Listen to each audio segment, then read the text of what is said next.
मण्डलाकारं व्याप्तं येन चराचरं तत्पदं दर्शितं येन तस्मै श्री गुरवे नमः।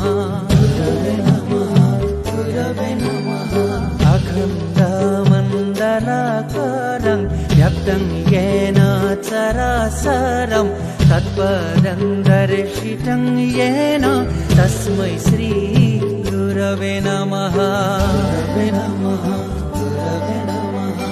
अखण्डमण्डलाकारं व्याप्तं येन चराचरं तत्पदं दर्शितं येन तस्मै श्री गुरवे नमः।